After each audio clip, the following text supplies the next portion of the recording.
বিএনপির ভারপ্রাপ্ত চেয়ারম্যান তারেক রহমান শিগগির দেশে ফিরবেন। আগামী মাসে ফিরবেন, এবছরের মধ্যে ফিরবেন, নতুন বছরের শুরুতে ফিরবেন, এমন আলোচনা সেই 5 আগস্টের পর থেকেই।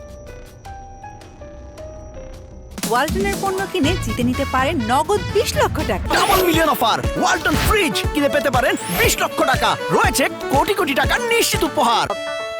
দলের সব পর্যায়ের নেতাদের মুখে আশার বাণী ফুটলেও লন্ডনে অবস্থান করা তারেক রহমান এ বিষয়ে এখন পর্যন্ত কোনো কথা বলেননি। আইনজীবীরা বলেন, আইনি প্রক্রিয়া মেনে তার সব মামলার নিষ্পত্তি হবে। নিষ্পত্তি না হলেও তারেক রহমান চাইলে যে কোনো সময় দেশে আসতে পারেন। তবে বিভিন্ন সূত্রের অনুমান, আগামী ফেব্রুয়ারি মাসের প্রথম সপ্তাহের মধ্যে তারেক রহমান বাংলাদেশের মাটিতে পা রাখবেন।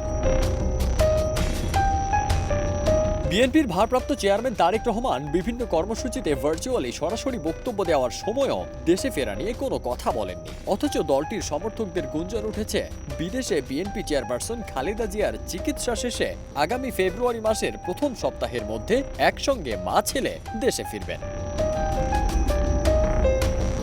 সম্প্রতি লন্ডনে সাংবাদিকদের সঙ্গে মতবিনিময় সভায় বিএনপির মহাসচিব মির্জা ফখরুল ইসলাম আলমগীর বলেন, দল যখন মনে করবে তখন তারেক রহমান দেশে ফিরবেন। এছাড়া তার আরও কিছু আইনি জটিলতা রয়েছে, সেগুলো শেষ করে দেশে যাবেন। তারেক রহমানের দেশে ফিরতে জটিলতা কি? জাতীয়তাবাদী স্বেচ্ছাসেবক দলের সাধারণ সম্পাদক রাজীব হাসান বলেন, তারেক রহমানের নামে অসংখ্য মামলা রয়েছে, যেগুলো মিথ্যা, বানোয়াট। সেই মামলাগুলোর প্রসেসিং চলছে। ফারদিন সানি, দেশ রূপান্তর।